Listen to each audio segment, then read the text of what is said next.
Bonjour mes frères et sœurs en Christ, bienvenue sur Word Up, cet site qui met en honneur la parole de Dieu. C'est votre humble serviteur Tonga Manduku, ambassadeur de Christ.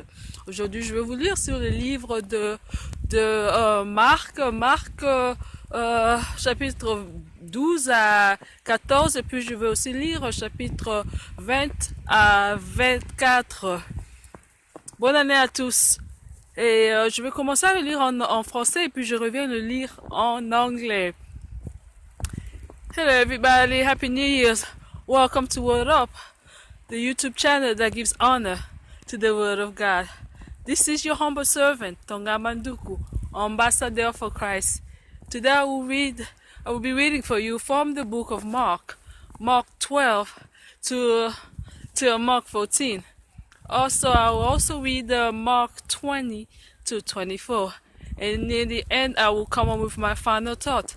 I will begin in French and then I will come back and speak for the English-speaking audience.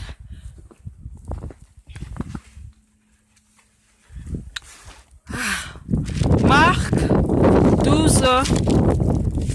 Je lis au nom de Jésus-Christ.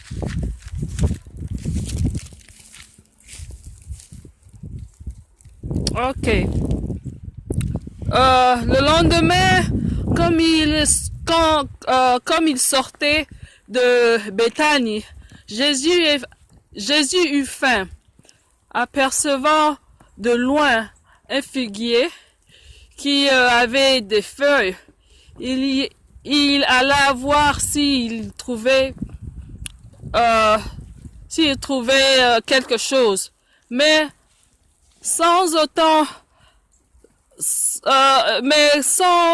étant approché, il n'y trouva que des feuilles, car ce n'était pas la saison des figuiers. Il prit alors la parole et lui dit que jamais personne ne mange plus de ton fruit.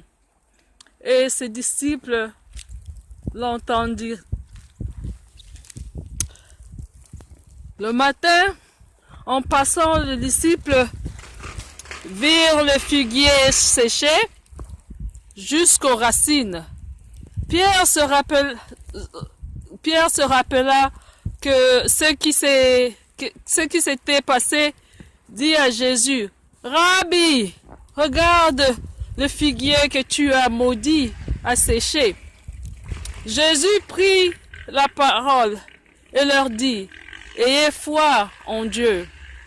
En vérité, je vous le dis, si quelqu'un dit à cette montagne: ôte-toi de là et jette-toi dans la mer, et s'il ne doute pas en son cœur, mais croit que ce qu'il a dit arrive, cela lui sera accordé. La parole de Dieu, merci Seigneur.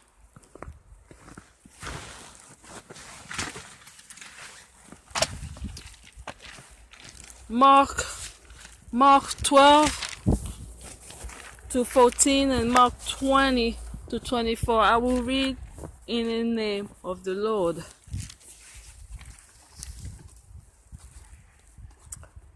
The next day, as they were leaving Bethany, Jesus was hungry. Seeing in the distance a fig tree in leaf, he went to find out if it had any fruit.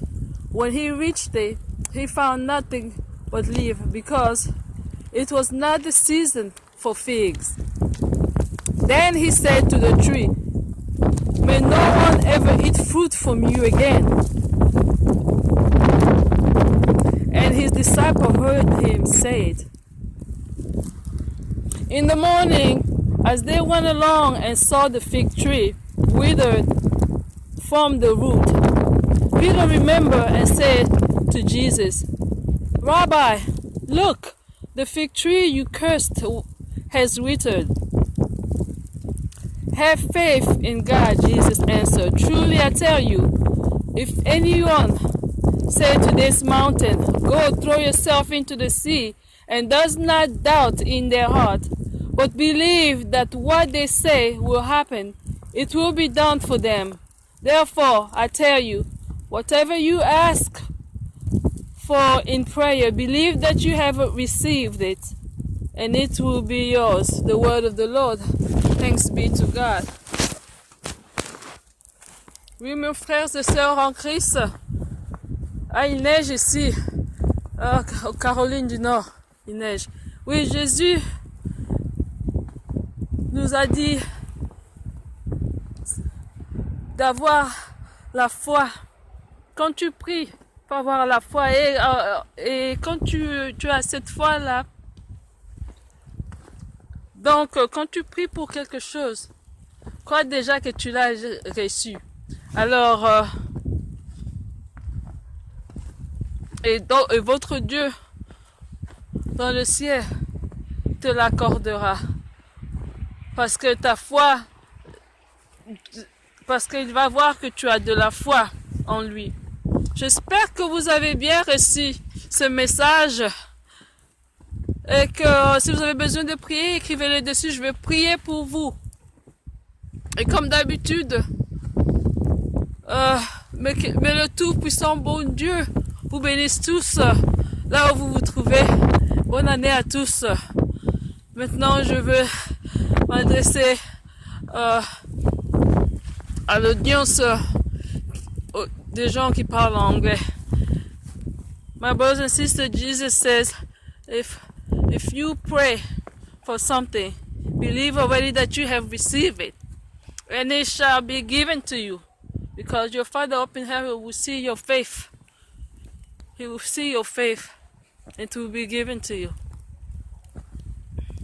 I hope that you enjoy this message. May God richly bless you, my beloved. If you have any prayer requests, write it below. I will pray for you without ceasing, believing already that it will be done according to my faith. God bless you. May God richly bless you, my beloved. It was your humble servant, Tanga Manduku, ambassador for Christ. Ciao.